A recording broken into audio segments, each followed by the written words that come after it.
2 अक्टूबर का दिन है, बड़ा अच्छा दिन चुना राजेश जी ने आज की महफिल सजाने का। और हमारे देश के 2 महान नायकों का आज जन्मदिन है, गांधी जी और शास्त्री जी का। उन दोनों को हम सबकी ओर से शत-शत नमन। और मैं यही सोच रहा था कि उनसे जोड़कर कोई चीज़ सुनाने की कोशिश करूँ। और कुछ चीज़ें भी ऐसी हुई बीच में, कविताएँ और जो लोगों ने अपने म्यूज़िक का सुनाया, उससे भी लिंक चीज़ें हुई हैं। तो मैं ये कोशिश करता हूँ कि गांधी जी और शास्त्री जी दोनों ने अपने जीवन में एक हमारे बहुत बड़े ग्रंथ को अपनाया, एक रियल सेंस में अपनाया। एक चीज़ होती है, किसी चीज़ को जब हम पढ़ते हैं, read, study and then assimilate. तो जब हम एसिमिलेट किसी चीज़ को कर पाते हैं, अपने जीवन में उतार पाते हैं, तो सही मायने में उस आदर्श को या उस चीज़ को हम महसूस कर पाते हैं और वो हमें करना चाहिए। हम ये कह सकते हैं कि गांधी जी और शास्त्री जी ने उस ग्रंथ के सारे संदेशों को अपने जीवन में उतारा है। और वो ग्रंथ कोई और नहीं, भगवत गीता है।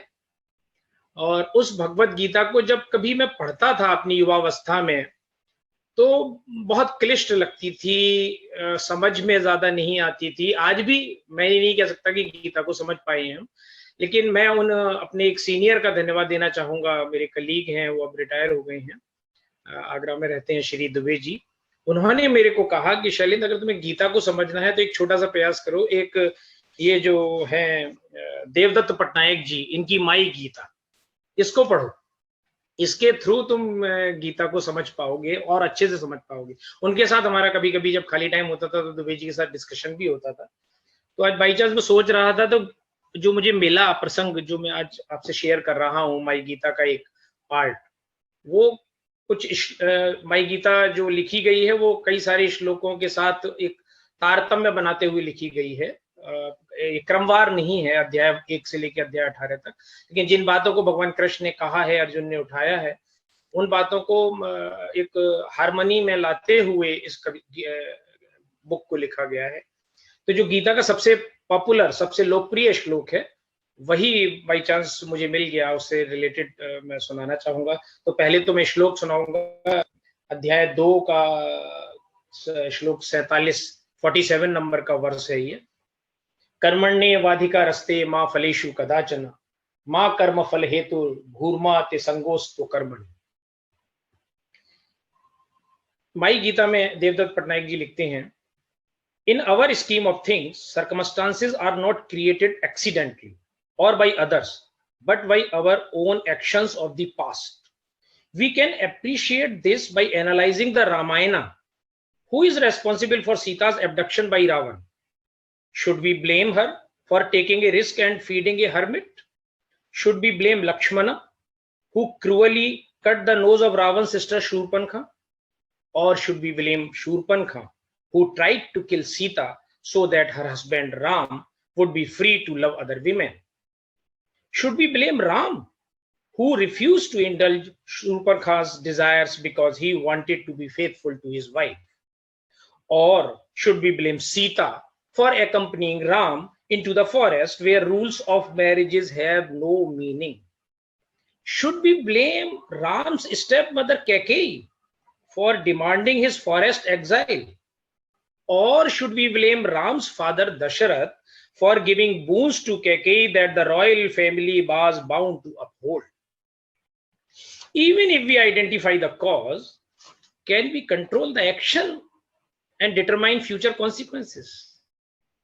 Maybe we can imagine control over our actions, but we have no control over other people's action, hence the results.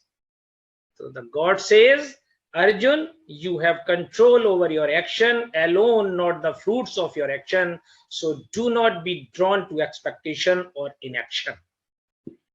So, क्या बात, क्या बात, क्या बात, बहुत खूब। कर्म किए जा, कर्म किए जा, कर्म किए जा, फल की इच्छा मत कर। अरे वाह, कमाल कर दिया शैलेंद्र जी, मजा आ गया, मजा आ गया। सर, मतलब ये तो जब आपने शूर्पणखा की बात करी तो एक बार हम लोग डिस्कशंस कर रहे थे बच्चों के साथ, तो बच्चे एक्चुअली कहते हैं कि Ram is not a good character because उसने अपने भाई को बोला ही नहीं कि लड़की की नाक मत काटो, उसने रोका ही नहीं अपने भाई को, तो he is also not a good character, then who is a good character? तो बहुत इंटरेस्टिंग क्वेश्चंस थे इसमें। तपस्या जी? मैं तो सब गीता ना मुझे बहुत दिल तक पहुंच जाती है, मुझे बहुत इमोशनल कर देती है एक्चुअली।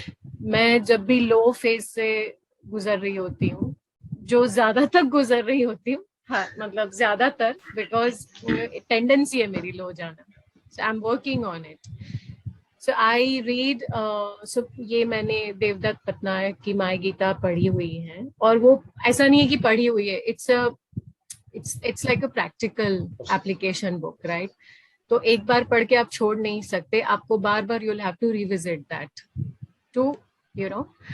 तो एक वो भी, और एक स्वामी मुझे योगानंदा शायद उनकी है the perennial psychology of Bhagavad Gita. सो मतलब बाहर आना है तो आप सिर्फ कर्म कर सकते हैं, आपके पास वो नहीं है, या you can not imagine the fruit, वो आपके हाथ में नहीं है, बट कर्म करना आपके हाथ में है। कॉन्सिक्वेंसेस तो ऑफ कोर्स है, और पता नहीं कितने जन्मों के हैं वो, right? So I think, but it's a belief system again. So हमारे शास्त्रों में हम बिलीव करते हैं इस चीज को, कुछ लोग नहीं करते हैं, बट शैलेंद्र जी पर्सनली मुझे इस चीज की बहुत जरूरत थी। So I think this is my takeaway today from this हमारी महफिल का, ये मेरा takeaway है, मुझे बहुत ज्यादा। So nice of you, so nice of you. You actually reminded me to go back to Bhagavad Gita. Oh, it's God's grace only. It's God's grace only. Yeah, I think this is a sign I need to go back. Thank you so much. Vimi ji? Okay. Okay, Raheja ji? Yes Shailendra ji, मुझे भी जैसे तपस्या जी ने बोला कि मैंने भी गीता बहुत टाइम पहले पढ़ी थी, और अब मुझे आपकी ये सारी सुन के मुझे ऐसा लगा कि मुझे एक बार फिर उसको रिपीट करना चाहिए। और पूरा का पूरा आपने, मतलब कर्म को तो हम मानते ही हैं, और पूरी हमारी जो लाइफ है वो सारी कर्म पे ही चलती है। कर्म किए जा, फल की इच्छा ना कर, यही हमारा मतलब सार भी वैसे यही होना चाहिए। और काफी कुछ हम इसी से ही सीखते हैं, सीखते भी इसी से ही हैं, रामायण से, गीता से, काफी कुछ हमारे अंदर वही चीजें हैं जो पहले थी वही अब आती हैं वो।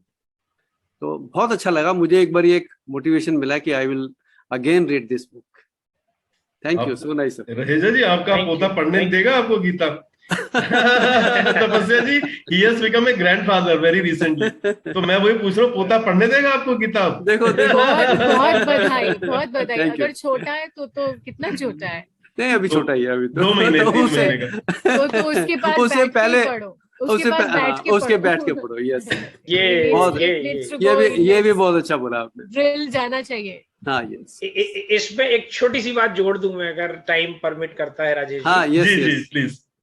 कि अगर आप बच्चे के साथ, अपने ग्रैंडसन के साथ रहेजा जी पढ़ेंगे उस गीता को, जो कि सिर्फ एक बैठा होगा या लेटा होगा आपके साथ, जिसको आप ये सोच रहे हैं कि पता नहीं इसको सुनाई दे रहा है, समझ में आ रहा है कि नहीं है, उसकी चिंता बिल्कुल ना करें। जो बच्चा इस दुनिया में, सृष्टि में आता है, भगवान ने भेजा है, वो पूरी तरह भगवान है, उसको सारा ज्ञान है।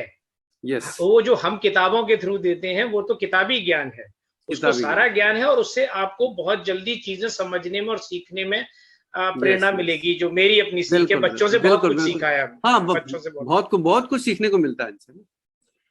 सर ये एक्चुअली बिल्कुल ट्रू बात है। एक वर्ड्सवर्थ की पोम भी है जिसमें उसने कहा है कि जब तक आप इन्फेंसी में है ना बच्चा, तब तक वो प्योर है, लेकिन एक एज के बाद जब हम उसको बताने लगते हैं कि भाई ये ऐसा है, तब हम उसकी वो प्योरिटी खत्म कर देते हैं, बिकॉज उससे पहले वो बिल्कुल उसके अंदर कुछ भी नहीं है, तो वो ब्यूटी होती है। हाँ नहीं, बच्चे मन के सच्चे। थैंक यू शैलेंद्र जी, क्या बात, बहुत अच्छा, अमेजिंग।